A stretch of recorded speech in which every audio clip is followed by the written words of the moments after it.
राग राग रामकली महला पंजवा अष्टपदी। दर्शन पेटत पाप सब नासै, हर स्यों दे मिलाई।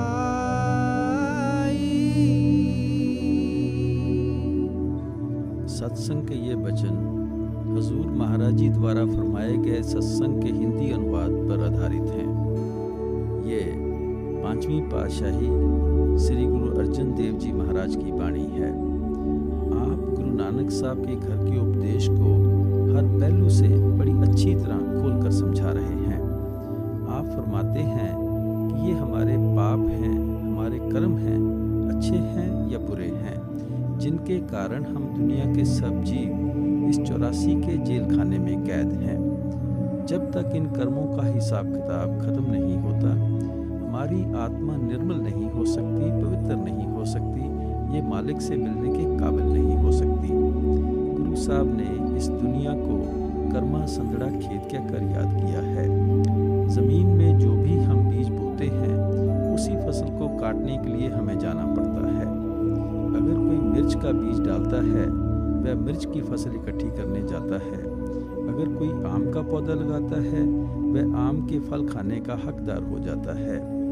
हम अच्छे कर्म करेंगे, अच्छा नतीजा भोगने के लिए आ जाएंगे। बुरे कर्म करेंगे तो बुरा नतीजा भुगतने के लिए आ जाएंगे। ना अच्छे कर्मों के कारण किसी का देह के बंधनों से छुटकारा हो सकता है, और ना ही बुरे कर्मों के कारण कभी कोई देह के दुखों से बच सकता है। नेक कर्म करेंगे, राजा महाराजा बनकर आ जाएंगे, कौमों मज़हबों मुल्कों की हुकूमत हासिल करके आ जाएंगे। हाथ से झाड़ू निकल जाएगा, हुकूमत की बागडोर मिल जाएगी। झोंपड़ी से बिस्तर उठाएंगे, महलों में जाकर बिछा लेंगे। लोहे की जंजीरें उतर जाएंगी, सोने की बेड़ियां पड़ जाएंगी। ज़्यादा से ज़्यादा हम वैकुंठों या स्वर्गों में चले जाते हैं। वह भी भोग योनियां हैं। कर्मों का फल भोग कर फिर इसी 84 के जेल खाने में आना पड़ता है।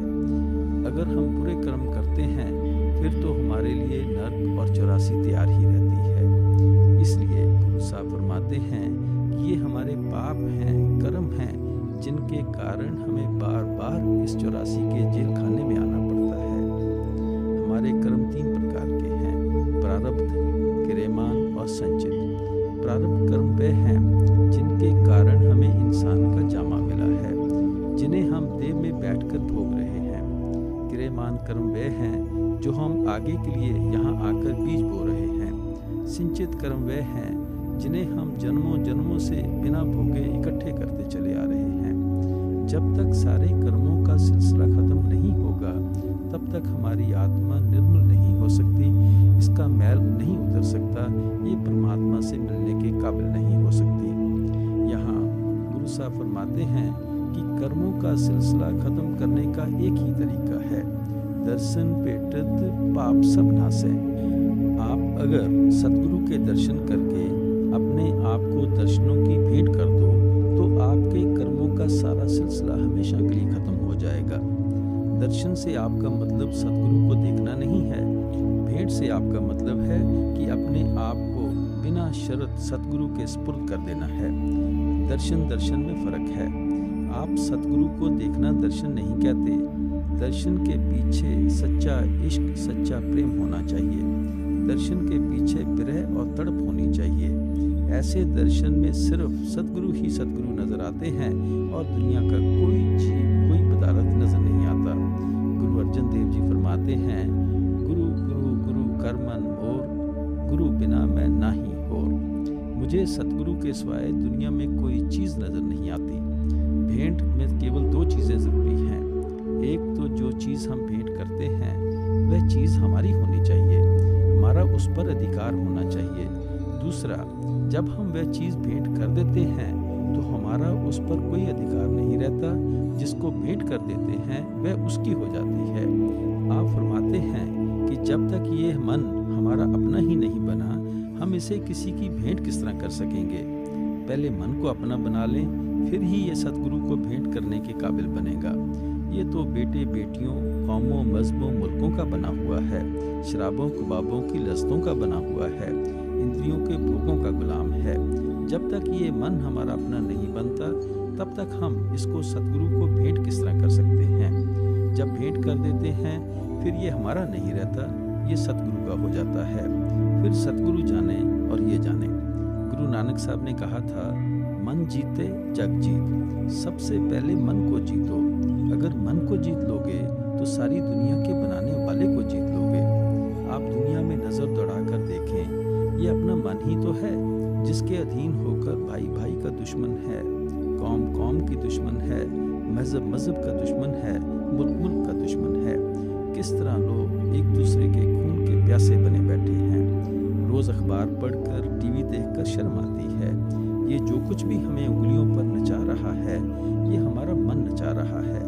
जब तक हम मन पर हावी नहीं होते, हमारी आत्मा मन के पंजे से आज़ाद होकर वापस जाकर परमात्मा से मिलने के काबिल किस तरह हो सकती है।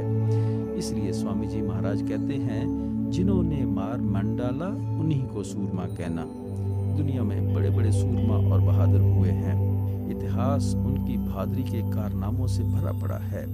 लोगों ने अपने परिवार के लिए, रिश्तेदारों के लिए, कौमों, मजहबों, मुल्कों के लिए अपनी जान तक कुर्बान कर दी है। लेकिन आप फरमाते हैं कि उनसे भी बड़ा, उनसे भी बहादुर सूरमा वह है जो अपने नफ्स, अपने मन पर काबू पा लेता है। यहाँ गुरु साहब कहते हैं कि जब तक सारी रचना का मोह या प्यार छोड़कर हम सतगुरु से प्यार नहीं करेंगे और अपने आप को सतगुरु के प्यार में लीन नहीं कर देंगे, उस प्यार में अपनी हस्ती को मिटा नहीं देंगे, अपने आप को खत्म नहीं कर देंगे, तब तक हमारे कर्मों का सिलसिला कभी खत्म नहीं हो सकता। पहले मन को अपना बनाएं, फिर इसे सतगुरु का बना दें, तो हमारे सारे कर्मों का सिलसिला अपने आप ही खत्म हो जाता है। इसलिए गुरु साहब यहाँ उपदेश करते हैं कि सतगुरु के दर्शन करके उसे इस कदर प्रेम करो कि तुम्हें अपनी सुध बुध ही ना रहे और उनमें समाकर उनका ही रूप हो जाओ। तब हमारा हर तरह के कर्मों का सिलसिला अपने आप खत्म हो जाएगा। फिर हमें कोई चीज़ कभी दुनिया में खींच कर नहीं ला सकती। हम वहाँ जाते हैं जहाँ हमारा प्यार होता है। सतगुरु को वापस जाकर परमात्मा में समा जाना है। जब हम उनके बन जाते हैं, हम भी उनके साथ परमात्मा में समा जाते हैं। गुरु रामदास जी कहते हैं, राम गुरु पारस परस करी जय। वह परमात्मा पारस है, जो मालिक के भगत और प्यारे हैं, वह भी पारस हैं। जब हम उनकी संगत में आ जाते हैं, वह हमें भी अपने जैसे पवित्र, अपने जैसे पारस ही बना लेते हैं। इसलिए गुरु साहब कहते हैं कि अगर कर्मों का सिलसिला खत्म करना चाहते हो तो सारी दुनिया से मोह या प्यार निकालकर सतगुरु की शरण हासिल करो। अपने आप को उनके सुपुर्द कर दो। मन की मत छोड़कर सतगुरु की मत पर चलना शुरू कर दो। ये गुरुमुखों के दर्शनों की भेंट है। तभी हमारा कर्मों का सिलसिला खत्म होगा। क्यों हमें अपने आप को सतगुरु के सुपुर्द करना है? आगे खोलकर इशारा करते हैं। मेरा गुर परमेश्वर सुखदाई, मेरा गुर परमेश्वर सुखदाई। आप समझाते हैं कि हमारे सतगुरु कुल मालिक का, परमात्मा का स्वरूप हैं। वह हमें हमेशा सुख और शांति देते हैं। हमारे सतगुरु में और परमात्मा में कोई भी भिन्न और भेद नहीं है। कह लो परमात्मा सतगुरु के रूप में यहाँ आया है या परमात्मा हमारे अंदर बैठकर हमें अपनी ओर खींच रहा है। इसलिए गुरु अर्जन देव जी कहते हैं, गुरु परमेश्वर एक को जान। सतगुरु और मालिक एक ही रूप हैं। हजरत ईसा ने कहा था, वर्ड वॉज गॉड, कि जो शब्द है यही परमात्मा का असली स्वरूप है। गुरु अमरदास जी का कथन है, वाओ वाओ बाणी निरंकार है। ये जो बाणी है सच्ची बाणी है, जिसने दुनिया की रचना की है, जिसके आधार पर खंड ब्रह्मांड खड़े हैं। जो बाणी हर एक के अंदर दिन रात चमक रही है, जो दिन रात धुनकारें दे रही है, यही परमात्मा का असली रूप है, यही परमात्मा है। हम गुरुमुखों की संगत करते हैं, क्योंकि उनका असली स्वरूप भी शब्द होता है, नाम होता है। गुरु रामदास जी कहते हैं, बाणी गुरु, गुरु है बाणी, विच बाणी अमृत सारे। वह शब्द, नाम या बाणी जो परमात्मा का रूप है, वही हमारा असली गुरु है। गुरु नानक साहब कहते हैं, शब्द गुरु सुरत धुन चेला।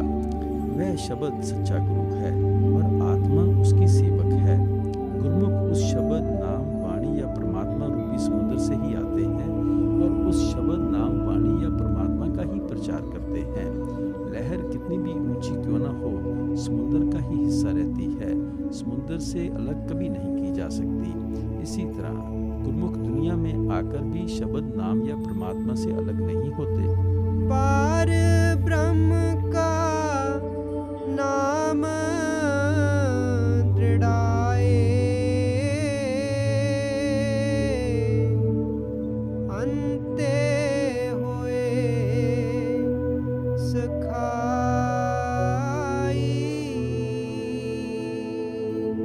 जब हम सतगुरु की संगत में जाते हैं, वह हमारे ख्याल को उस शब्द के साथ जोड़ देते हैं जिसकी कमाई करने से हमारा रचना में से मोह निकल जाता है, मालिक से प्यार पैदा हो जाता है।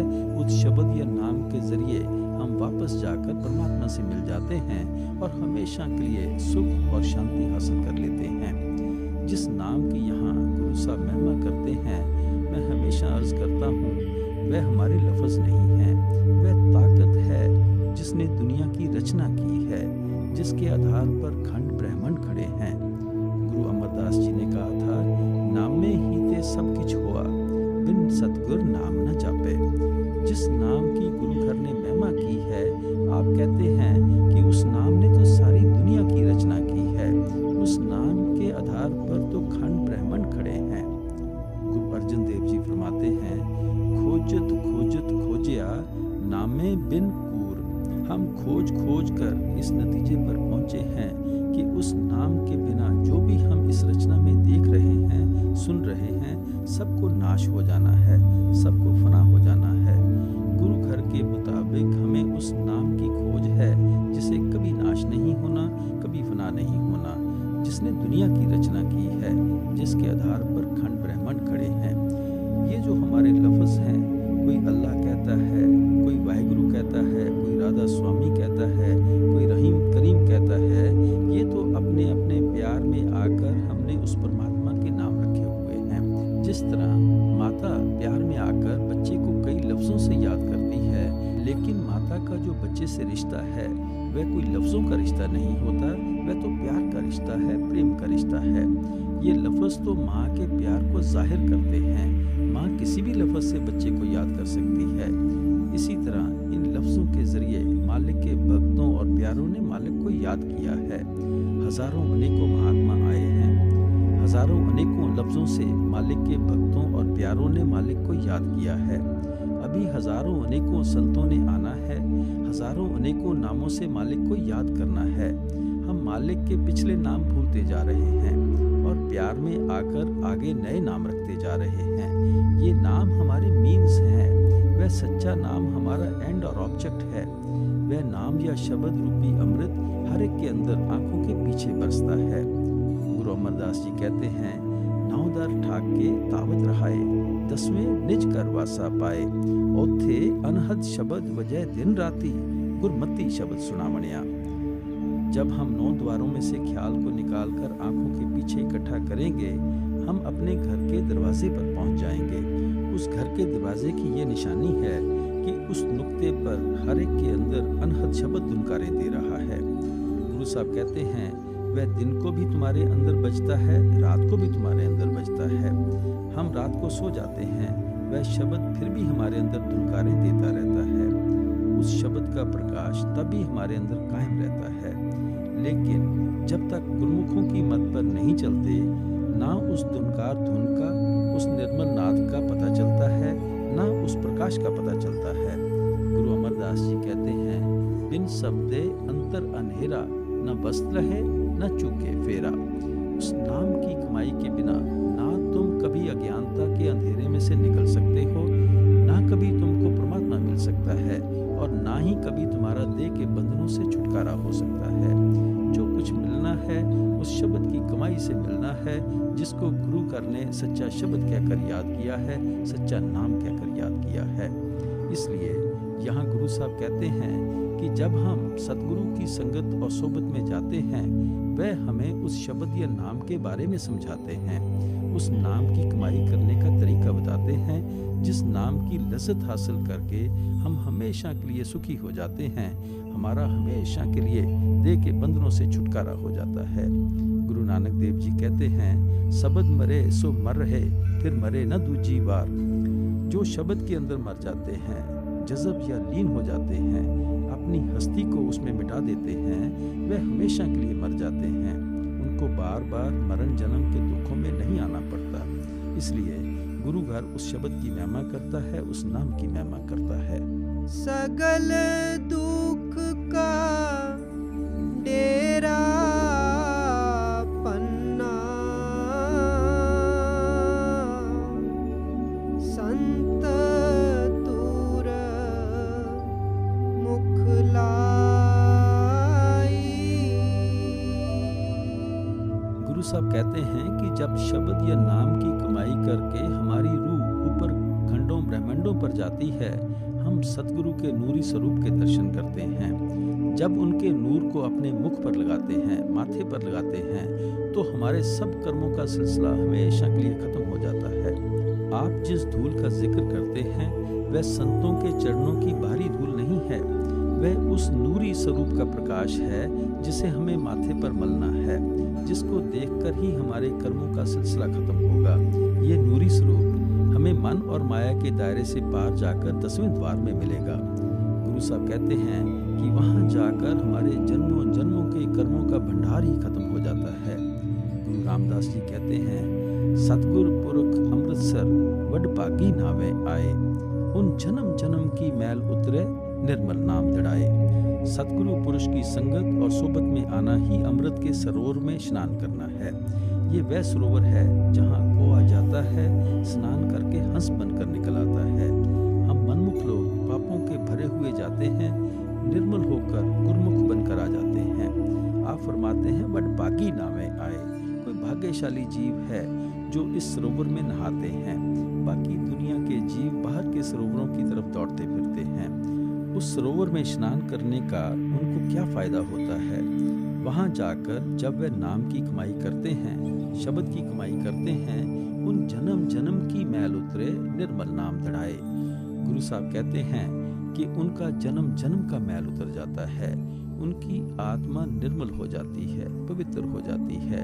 ये वह सरोवर है जो हमें पार ब्रह्म के पार जाकर मिलता है, जहाँ स्नान करके जन्मों जन्मों के पापों का हिसाब किताब खत्म करना है। अमृत का वह सच्चा सरोवर कहीं बाहर नहीं है, वह हमारे शरीर के अंदर है, हमारी देह हमारे वजूद के अंदर है। पतित पुनीत किए किन पीतर, अज्ञान अंधेर वंजाई।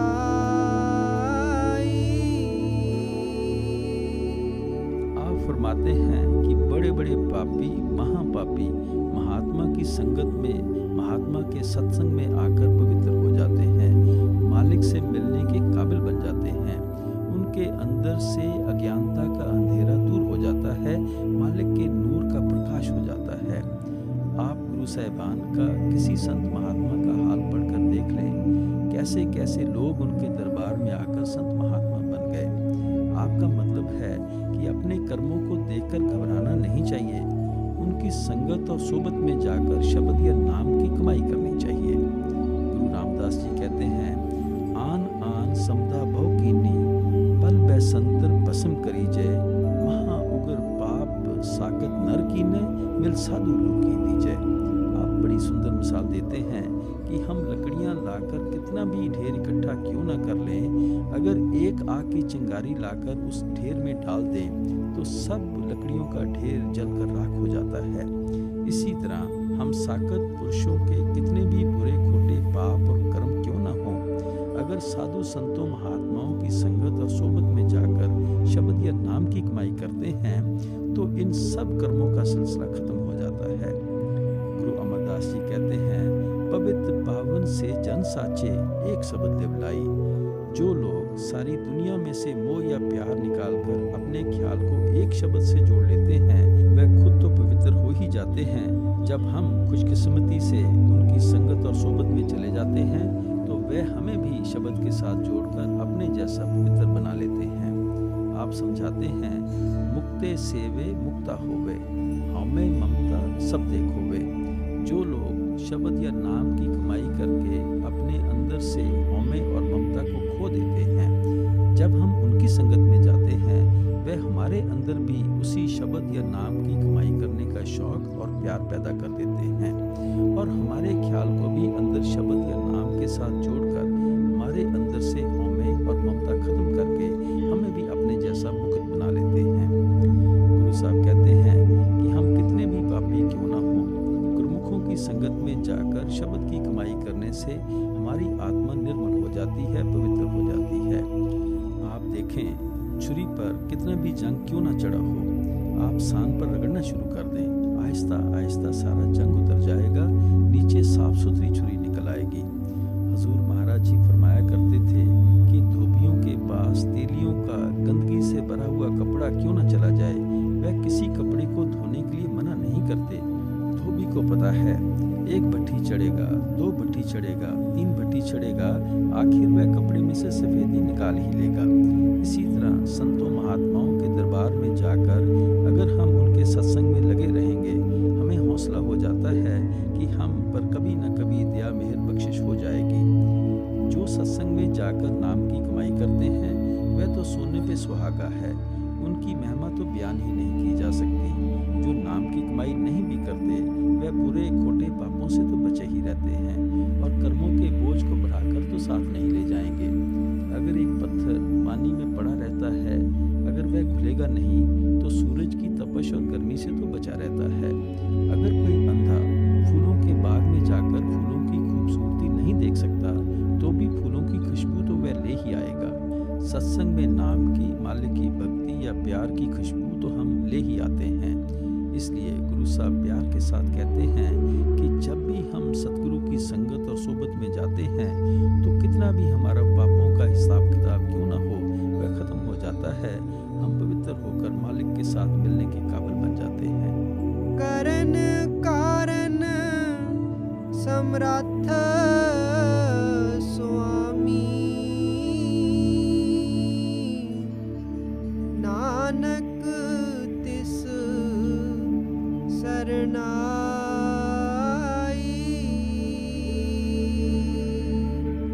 आप फरमाते हैं कि जो हमारे सद्गुरु हैं वह सर्वशक्तिमान हैं, वे जो चाहें कर सकते हैं।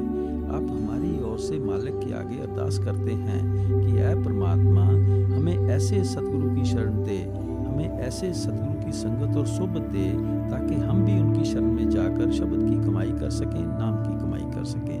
बंधन तोड़ चरण कमल दृढ़ाए, एक शब्द लिवलाई।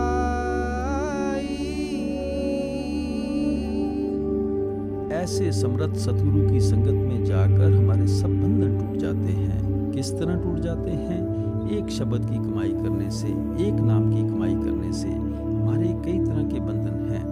बेटे बेटियों के बंधन हैं, कौमों मजहबों मुल्कों के बंधन हैं, रिश्तेदारों के, बिरादरी के बंधन हमारे ऊपर चढ़े हुए हैं। गुरु साहब कहते हैं कि इन सब बंधनों की जंजीरें वहां जाकर शब्द की कमाई करने से टूट जाती हैं। स्वामी जी महाराज कहते हैं, बंदे तुम गाढ़े बंधन आन, चौलड़ पंचलड़ सतलड़ रसरी, बांध लिया अब बहु विधि तान। हम कई जंजीरों में जकड़े हुए हैं। हमें बेटे बेटियों का फिक्र पड़ जाता है, पोतों दोतों का फिक्र पड़ जाता है, उनके पुत्र पोतों दोतों का फिक्र पड़ जाता है। हम अपने हाथों से ही अपने आसपास जंजीरें डालते जाते हैं, अपने हाथ से ही अपने गले में फंदा डालते जाते हैं। लेकिन जब गला घुटता है, हम रोते हैं, चीखे मारते हैं, फिर कौन हमारी तकलीफ और पुकार सुनता है? गुरु साहब कहते हैं कि अगर हम एक शब्द या नाम के साथ ख्याल जोड़ लें तो हमारे सारे बंधन हम हमेशा के लिए आज़ाद हो जाते हैं। आप फरमाते हैं कि जो चीज़ हमें देह के बंधनों से ही नहीं, दुनिया के बंधनों से हमेशा के लिए आज़ाद कर सकती है, वह केवल शब्द की कमाई है, नाम की कमाई है। अंधकूप बिख्याते काढेओ, साच शब्द बने आई।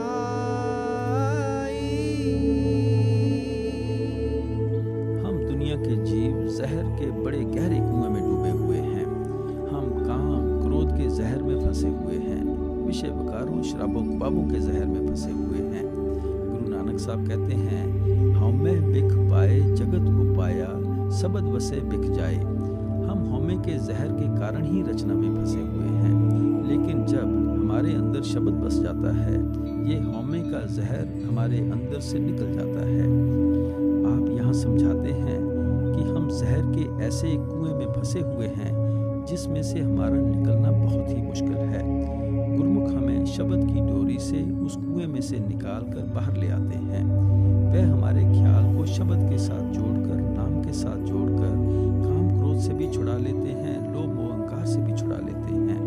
वह शब्द निर्मल है, पवित्र है। जब हम उसके साथ जुड़ जाते हैं, हम भी निर्मल हो जाते हैं, पवित्र हो जाते हैं। वह चीज़ ही हमें मन और माया के दायरे से पार ले जा सकती है, जो मन और माया के दायरे से पार से आती हो। वह शब्द सचखंड से आता है। जब हम उससे जुड़ जाते हैं तो हमें भी खींचकर मन और माया के दायरे से पार ले जाता है। इसलिए गुरु अमरदास जी ने कहा था, गुरु प्रसादी त्रिकुटी छूटे चौथे पद लेवलाई।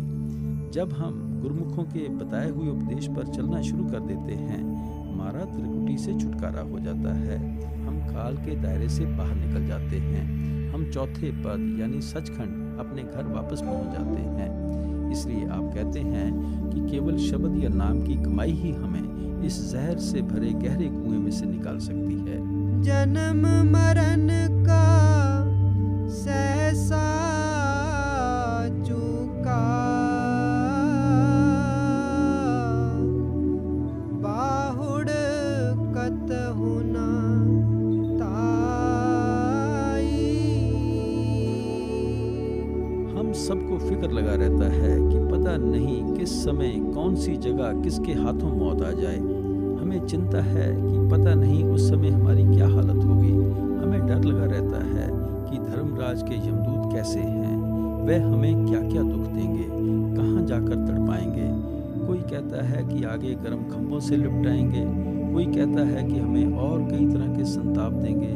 24 घंटे हमें अपनी जान का फिक्र लगा हुआ है, मरने का गम लगा हुआ है।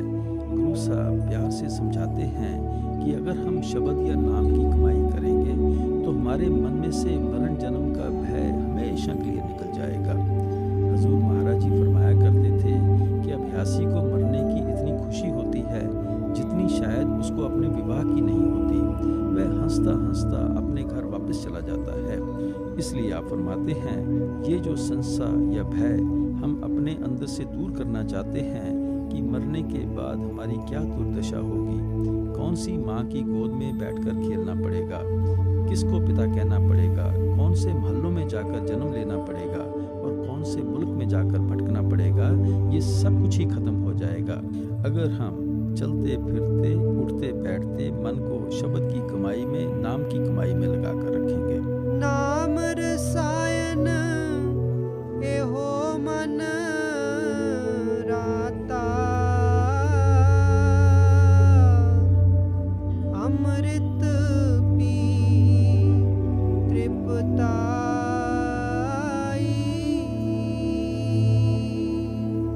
गुरु साहब कहते हैं कि ये भय कब निकलता है, जब ये नाम रसायन की तरह हमारी हड्डियों में रच जाता है। जब हम नाम रूपी अमृत को पीकर उसके रंग में रंगे जाते हैं, हमारे अंदर से हर तरह के भय हमेशा के लिए निकल जाते हैं। ये हमारा मन ही है जो हमें अपने कर्मों के कारण डराने में लगा हुआ है। हमें अपना बीता समय याद है कि हम क्या क्या करके आए हैं। कई बार हमें पिछले जन्मों के कर्मों का पता नहीं होता, लेकिन मन उनसे भी भय खाता है कि पता नहीं कौन कौन से बुरे पाप और गुनाह कर चुके हैं, उनका हिसाब किस तरह हम भोगेंगे। मन डरता है कि जब आज हमारी ये दुर्दशा है तो उन कर्मों के कारण मौत के बाद हमारी क्या दुर्दशा होगी। गुरु साहब कहते हैं कि अगर तुम्हारा मन शब्द या नाम के रंग में रंग जाएगा तो ये भय हमेशा के लिए खत्म हो जाएगा। हमारी आत्मा निर्मल हो जाती है, रूह और मन की गांठ खुल जाती है, हम अपने आप को पहचानने के काबिल बन जाते हैं, वापस जाकर परमात्मा को पहचानने के काबिल बन जाते हैं। गुरु अमरदास जी ने कहा था, शब्दे साथ जाने ता आप पछाने। अगर हम शब्द का स्वाद, शब्द की लज्जत ले लेंगे तो हम अपने आप को पहचानने के काबिल बनेंगे। हम कब अपने आप को पहचानते हैं? जब रूह और मन की गांठ खुल जाती है, जब आत्मा पर से सब गंदे गंदे गिलाफ या आवरण उतर जाते हैं, तब हमें अपने आप की समझ आती है। बिजली का बल्ब कितनी तेज रोशनी वाला है, अगर 15-20 काले कपड़े इसके इर्द गिर्द लपेट दें तो जहाँ ले जाएंगे हमें अंधेरा ही नजर आएगा। कपड़े लपेटने से बल्ब की रोशनी कम नहीं होती, लेकिन हमें रोशनी नजर नहीं आती, हम उससे फायदा नहीं उठा सकते। अगर हम रोशनी देखना चाहते हैं, रोशनी से फायदा उठाना चाहते हैं तो उन कपड़ों को उतारना पड़ेगा। इसी तरह आत्मा निर्मल है, पवित्र है, लेकिन मन का साथ लेकर कर्मों के जाल में फंसकर अति गंदी हो चुकी है। गुरु साहब कहते हैं कि हमें रूह और मन की गांठ खोलनी है। ये किस तरह खुलेगी? जब मन नाम के रंग में रंग जाएगा, शब्द के रंग में रंग जाएगा, जब उठते बैठते चलते फिरते हमेशा के लिए शब्द या नाम के साथ जुड़ जाएगा। संत संग मिल कीर्तन गाया, नेह चल वसिया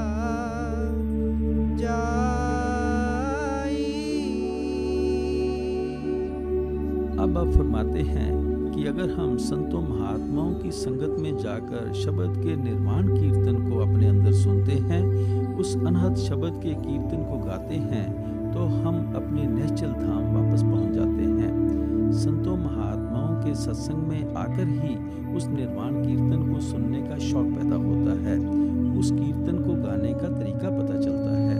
ये बाहर का कीर्तन भी हमें अच्छा लगता है, ये हमारे अंदर शब्द या नाम की कमाई करने का शौक और प्यार पैदा करता है, सतगुरु की महिमा करता है। इस कीर्तन का हम 3-4 घंटे रस ले सकते हैं, लेकिन गुरु साहब उस कीर्तन का जिक्र करते हैं जिसका 24 घंटे हम अपने अंदर रस ले सकते हैं, जिसका नशा कभी उतरता नहीं।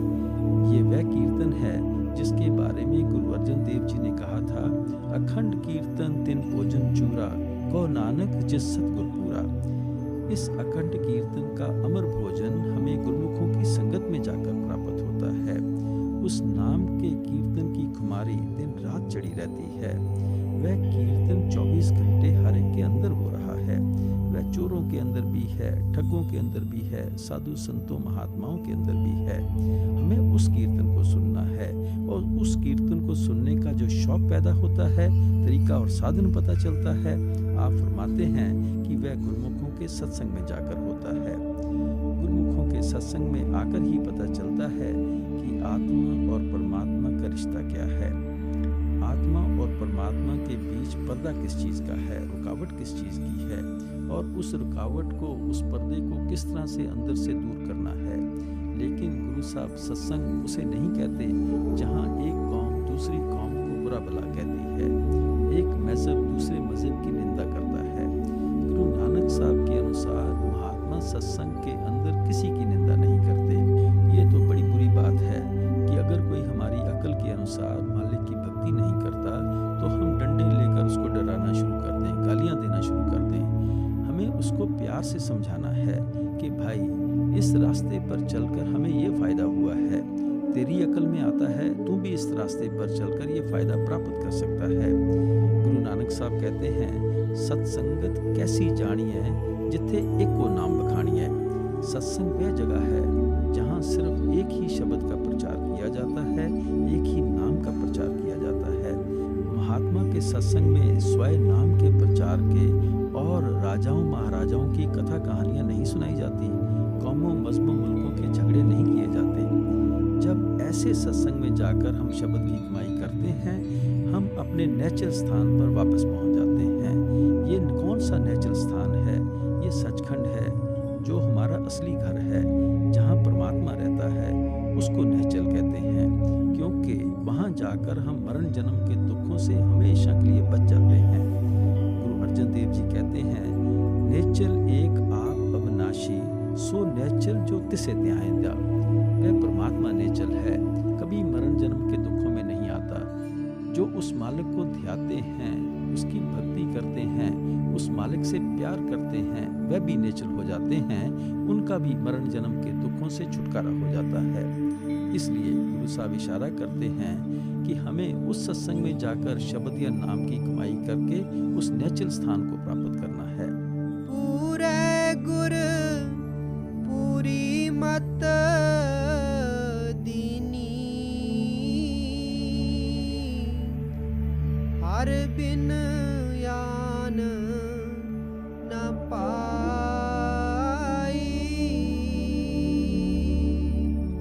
सब कुछ बयान करके आप फरमाते हैं कि हमारे सतगुरु ने हमें पूर्ण उपदेश दिया है, और उनका पूर्ण उपदेश कुल आलम के लिए है, सारी दुनिया के लिए है। उनके उपदेश में किसी प्रकार की कमी नहीं है। पूर्ण उपदेश कौन सा है? जो हमें पूर्ण परमात्मा के साथ मिला दे, हमें देह के बंधनों से हमेशा के लिए छुड़ाकर सचखंड में पहुंचा दे। इसलिए आप कहते हैं कि हमारे सतगुरु भी पूरे हैं, उन्होंने हमें पूर्ण उपदेश दिया है। हमें उनके सत्संग में जाकर उस पूर्ण उपदेश से फायदा उठाकर शब्द की कमाई करनी है, नाम की कमाई करनी है, और उस निश्चल स्थान पर वापस पहुंचना है। जब हम उनकी मत पर चलकर अपने मकसद में कामयाब हो जाते हैं, तो हमें सतगुरु के सिवाय संसार में कुछ भी नहीं भाता, कुछ भी अच्छा नहीं लगता। आप समझाते हैं कि सतगुरु के पास जाकर पूर्ण उपदेश पर चलकर हमें समझ आ गई है कि उस मालिक के सिवाय सबको नाश हो जाना है, सबको फना हो जाना है। बुल्ले शाह ने कहा था, होर ने सब गलड़ियाँ अल्लाह अल्लाह दी गल, कुछ रौला पाया आलमा, कुछ कागज़ां पाया चल। व्यर्थी लोग इतने ग्रंथ पोथियाँ लिखते जाते हैं, विद्वान हमारे दिमाग को खराब करते जाते हैं। मालिक के बिना दुनिया में है ही क्या? गुरु साहब प्यार से समझाते हैं कि उस मालिक की समझ तब आती है जब गुरुमुखों के सत्संग में जाकर हम शब्द या नाम की कमाई करते हैं। फिर हमें मालिक के सिवाय दुनिया में कोई चीज़ नजर नहीं आती। हम जिधर भी नजर डालते हैं, हर एक के अंदर, पत्ते पत्ते, जरे जरे के अंदर हमें परमात्मा ही नजर आता है। इसलिए गुरु अमरदास जी ने कहा था, जिये जंत सब तिस दे, सबना का सोई, मंदा किसनु आखिए जे दूजा होई। ऐ परमात्मा, ये सब दुनिया के जीव तेरे खुद के बनाए हुए हैं, और हर एक के अंदर तू खुद बैठा हुआ है। मुझे तो हर एक के अंदर तू ही तू नजर आता है। मंदा तो मैं उसको कहूँ, बुरा तो मैं उसको कहूँ जिसको किसी और मालिक ने बनाया हो, जिसके अंदर कोई और परमात्मा रहता हो। देख लें आप हमारे ख्याल को कितना ऊंचा ले जाने की कोशिश करते हैं। नाम निधान पाया वड पागी, नानक नरक न जाई। लेकिन आप फरमाते हैं कि जिस नाम की आपने इतनी महिमा की है, वह नाम कब मिलेगा? जब धुर मस्तक में परमात्मा लिख देगा, जब वह हम पर दया मेहर कर देगा। मालिक की दया मेहर बख्शिश के जरिए ही हमारा ख्याल मालिक की भक्ति की ओर जाता है। आप फरमाते हैं, हर साचे पावे सा पूजा होवे। भाई, उस परमात्मा को भाएगा, उस परमात्मा को मंजूर होगा, तो ही तू परमात्मा की भक्ति कर सकेगा। गुरु अमरदास जी फरमाते हैं, जिसनु दे सोई जन पावे, और क्या को करे चतुराई। जिन पर वह खुद दया मेहर और बख्शिश करता है, उनको ही उसके प्यार की, उसकी भक्ति की दौलत मिलती है। यहाँ किसी की चतुराई, किसी की बुद्धि काम नहीं देती। आप फरमाते हैं, आपे करता करे कराए, आपे शब्द गुर मन बसाए। जो कुछ करता है वह करता खुद करता है। जिन पर उसे अपने साथ मिलने की बख्शिश करनी होती है, वह गुरुमुखों के जरिए उनके ख्याल को शब्द या नाम के साथ जोड़ देता है। इसलिए कहते हैं कि जिनके धुर मस्तक में वह लिख देता है, उनको ही ये नाम रूपी दौलत मिलती है, उनको ही उस नाम की समझ आती है। बाकी दुनिया के सब जीव यहीं वहमों भरमों में फंस कर भूले फिरते हैं, और जिन पर वह मालिक दया मेहर कर देता है, गुरु साहब दावे के साथ कहते हैं, उनको नरकों में नहीं जाना पड़ता, उनको 84 के चक्कर में नहीं आना पड़ता। इसका मतलब ये नहीं कि हम गुरुमुखों के पास जाकर नाम लेकर जो मर्जी खाना पीना शुरू कर दें, बुरे खोटे पाप और कर्म करने शुरू कर दें कि नरकों में तो हमें जाना ही नहीं है।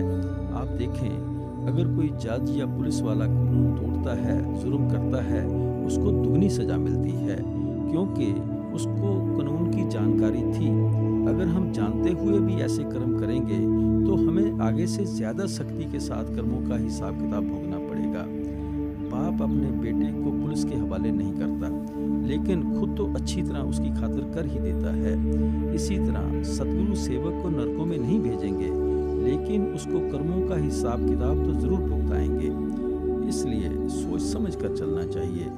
ये ख्याल गलत है कि नाम की कमाई के बाद शराब पीने लगें, मांस खाने लगें और बुरे खोटे पाप करने शुरू कर दें। बड़ी मुसीबत और दुख झेलकर किए हुए कर्मों का हिसाब देना पड़ता है। गुरुमुखों से नाम का भेद लेकर न केवल अपने आप को सत्संग के असूलों पर पाबंद रखना चाहिए, बल्कि चलते फिरते उठते बैठते अपने ख्याल को शब्द या नाम के साथ जोड़कर रखना चाहिए, ताकि आगे के लिए बुरे खोटे पापों से भी बचे रहें और नाम की कमाई द्वारा पिछले कर्म नष्ट करके परमात्मा से मिलाप भी कर लें। काल सियाणप उकत ना मेरी, पूरे गुरु कमाई। जप तप संयम सुच है सोई, आपे करे कराई। गुरु साहब फरमाते हैं कि जो कुछ हमें प्राप्त हुआ है, ये हमें अपनी अकल, चतुराई और बल बुद्धि से नहीं मिला है। ये सब सतगुरु की दया मेहर और बख्शिश द्वारा प्राप्त हुआ है। ये हमारे जप तप, पूजा पाठ, शौच संयम का नहीं, सतगुरु की बताई हुई शब्द या नाम की कमाई का फल है। बाकी हर तरह की करनी का फल नाम की कमाई में आ जाता है। हाथी के पाँव में सबका पाँव। जब दिन रात उठते बैठते हमारी जुबान पर मालिक के नाम का सिमरन चढ़ा हुआ है, इससे बड़ा जाप कौन सा हो सकता है। जब दिन रात हमारा ध्यान अंदर अनहद बानी सुनने में लगा हुआ है, इससे बड़ा पाठ कौन सा हो सकता है। जब हम प्यार में आकर गुरुमुखों के स्वरूप को 24 घंटे साथ साथ लिए फिरते हैं, इससे बड़ी पूजा कौन सी हो सकती है। जब हम हमेशा मालिक के हुक्म, मालिक की रजा में रहते हैं, इससे बड़ा तप कौन सा हो सकता है। जब अनहद बाणी को अंदर सुनकर मन ही दुनिया से उदास और उचाट हो जाता है, इससे बड़ा त्याग कौन सा हो सकता है। न जब तक पूजा पाठ दान पुण्य की जरूरत है, न नीले पीले भगवे कपड़े पहनने की जरूरत है, न कान चिरवाने की जरूरत है, न जटाएं बढ़ाने की जरूरत है, न मजहब बदलने की जरूरत है, न मुल्क बदलने की जरूरत है, न बेटे बेटियां और घर बार छोड़कर जंगलों पहाड़ों में जाने की जरूरत है। सूरमा और बहादुर बनकर दुनिया में रहना है, लेकिन दुनिया में रहते हुए दुनिया की मैल में नहीं लिप्त होना। सिर्फ सतगुरु की बताई हुई युक्ति के अनुसार सूरत को अंदर शब्द के साथ जोड़ना है, नाम के साथ जोड़ना है। पुत्र कलतर महा बिख्या मैं, गुर साचे लाए तराई।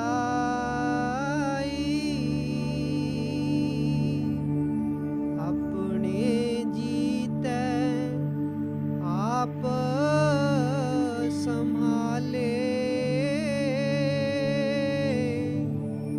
आप लिए लड़ लाई।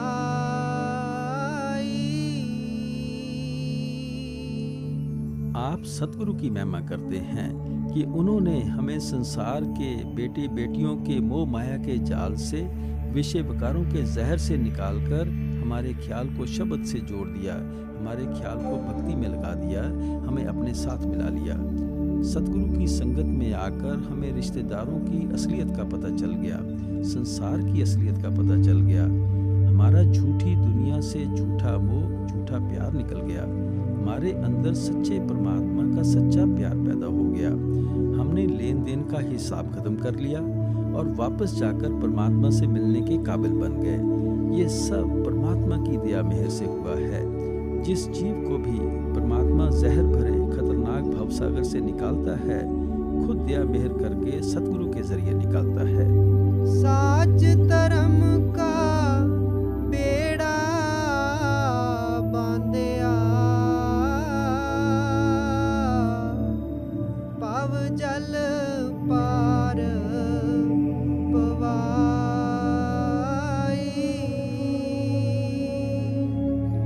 बेसुमार बेअंत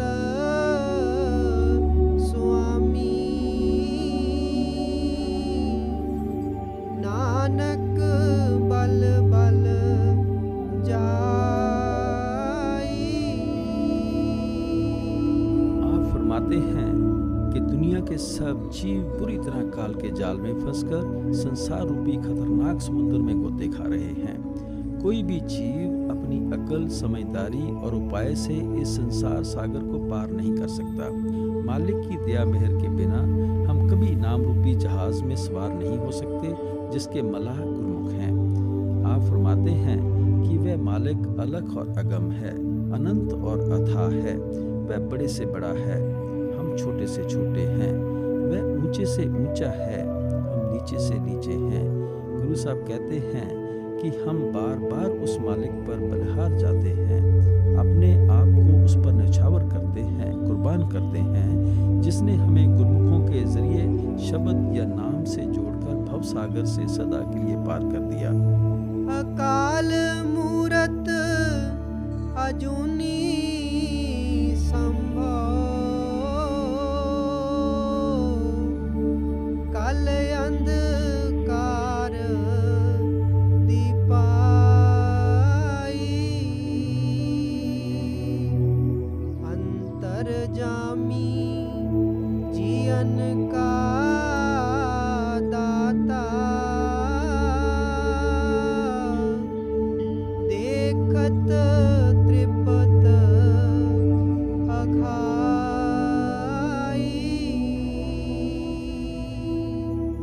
आप फरमाते हैं कि वह अकाल पुरुष निश्चल है, वह कभी मरण जन्म के दुखों में नहीं आता।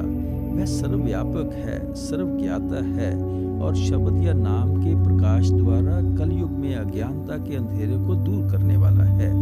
वह घट घट की जानने वाला है, सबका प्रतिपालक है।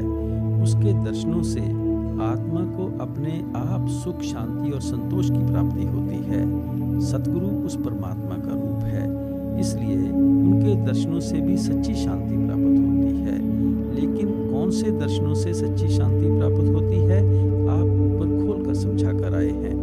एकंकार निरंजन निर्भव,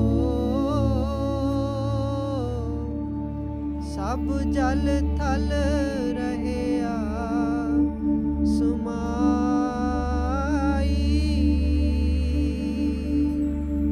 भगति दान भगता को दीना, हर नानक जाचै माई। आप समझाते हैं कि वह कुल मालिक माया से निर्लेप है, वह निर्भय है, निर्वैर है। वह रचना के जरे जरे, पत्ते पत्ते के अंदर समाया हुआ है। वह परमेश्वर परम दयालु है। वह अपने भक्तों को, गुरमुखों को अपनी भक्ति, अपने प्रेम, अपने प्यार की दात बख्शता है। आप कहते हैं कि हमारी भी यही विनती है कि ऐ परमात्मा, हमें भी अपनी भक्ति, अपने प्रेम, अपने नाम का दान तेरी भक्ति द्वारा तेरे साथ मिलाप कर लें और हमें भी तेरे मिलाप का सच्चा सुख मिल जाए, सच्ची शांति प्राप्त हो जाए। एकंकार निरंजन निर्भय, सब जल थल रहे